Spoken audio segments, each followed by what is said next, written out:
Olá pessoal, tudo bem? Bom, como o Miguel comentou no programa da semana passada, agora nós também vamos estar lançando semanalmente vídeos aqui, semanalmente não, durante a semana, melhor dizendo, vídeos aqui no YouTube sobre outras obras do cinema e da literatura, obras que nós não vamos conseguir trabalhar no nosso programa semanal de sábado por conta da própria vastidão, né, dessas duas artes, o cinema e a literatura. Muita coisa é produzida nessas duas artes, continua sendo produzido muita coisa boa nessas duas artes, e nós não temos a menor chance, né, de discutir tudo que já foi produzido e tudo que continua sendo produzido no nosso programa de sábado, nem que nós vivêssemos 200 anos. Então, para suprir, digamos assim, essa espécie de deficiência temporal, nós resolvemos fazer então pequenos vídeos que serão lançados aqui no YouTube semanalmente, comentando alguma obra da literatura ou do cinema de uma forma um pouco mais indireta, talvez, digamos assim, de uma forma um pouco mais menos formal, mais descontraída.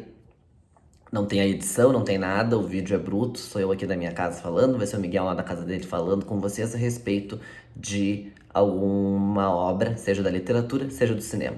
Coube a mim, então, fazer esse primeiro vídeo e eu escolhi, então, falar sobre um romance lançado no ano passado pela Alfaguara, selo da editora Companhia das Letras, e que acabou concorrendo foi até a final do Prêmio Jabuti de Melhor Romance Literário, que é o romance Marrom e Amarelo, de autoria do Paulo Scott, nosso autor aqui, não só gaúcho, mas porto-alegrense.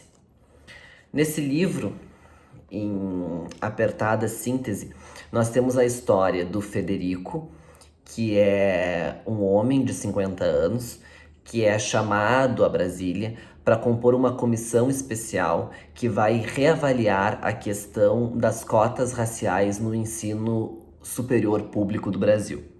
E a partir dessa estadia dele em Brasília, desse relacionamento dele nessa comissão e com as pessoas dessa comissão, ele vai acabar rememorando coisas do seu passado. E a partir disso nós vamos descobrindo coisas sobre a vida dele que nós não sabíamos. O Federico, ele é filho de um casal negro de classe média alta, talvez aqui de Porto Alegre, ambos funcionários públicos. Ele tem um irmão, o Lourenço, e através desses flashbacks nós vamos sendo levados a uma Porto Alegre final da década de 70, começo da década de 80.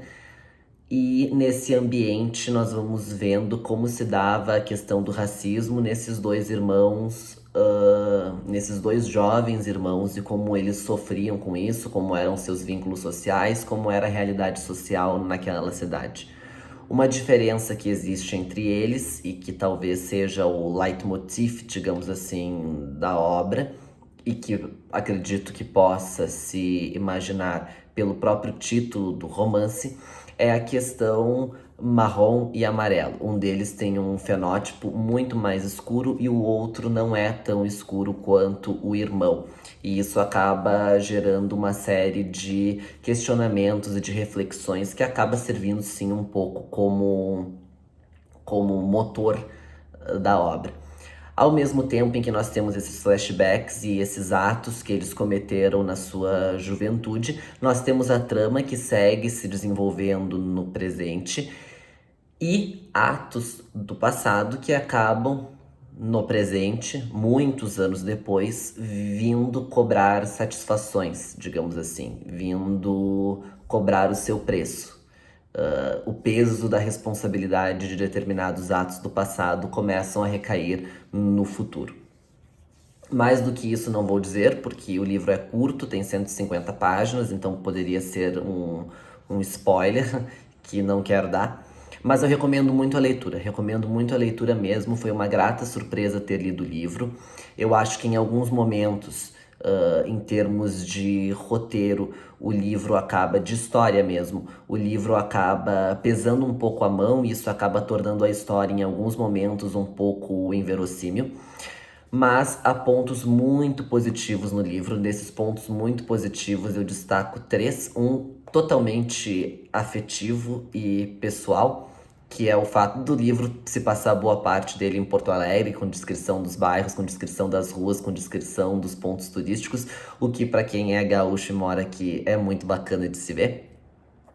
O segundo ponto, que é realmente muito bom, é a questão de que todos os assuntos que são debatidos no livro, eles não caem no maniqueísmo. Vários personagens têm os seus pontos de vista e nenhum desses personagens é tido como bom ou como mal por defender determinado ponto. Então ele consegue construir essa narrativa de uma forma muito boa, de uma forma muito positiva, sem fazer julgamentos, sem querer imprimir a sua visão pessoal ou as suas opiniões a despeito de qualquer coisa. Não, ele traça ali um panorama social que é muito bacana de se ler e que permite que cada leitor tire as suas conclusões, né? O Álvaro Lins, o grande crítico Álvaro Lins, dizia que a função da arte é levantar perguntas e não trazer respostas. Então eu acho que o livro, nesse sentido, faz bastante isso. Nos faz questionar muito e não tem nenhuma resposta, não tem nenhuma fórmula pronta. E essa ausência de maniqueísmo é um fator muito positivo no livro. Além disso, eu creio que o grande trunfo do livro e o que ele faz ser tão gostoso de se ler é o próprio estilo do Paul Scott. Um estilo mais seco, sem muito, não muito rebuscado, mas que prende o leitor, que tem um ritmo próprio muito bom. Então a gente começa a ler e não quer parar, porque o ritmo do estilo dele acaba te prendendo. É um livro que não tem grandes passagens, assim, não senti na leitura dele nenhuma construção frasal belíssima a ponto de querer decorar ou de querer repetir ou salvar como um trecho excepcionalmente belo da língua portuguesa, mas apesar da simplicidade do texto, ele consegue ter um estilo que flui muito bem, e isso é muito bom. E porque acaba prendendo o leitor a querer saber o que vai acontecer na cena seguinte, o que vai acontecer na parte seguinte. Então, realmente, o estilo do Paul Scott acaba capturando a atenção do leitor e a gente tem vontade de chegar rápido ao final para descobrir o que aconteceu, o que vai acontecer. Então fica aqui, nesse meu primeiro vídeo, essa recomendação de leitura do romance Marrom e Amarelo, de autoria do Paul Scott. Era isso por hoje, muito obrigado a todos e até mais. Tchau!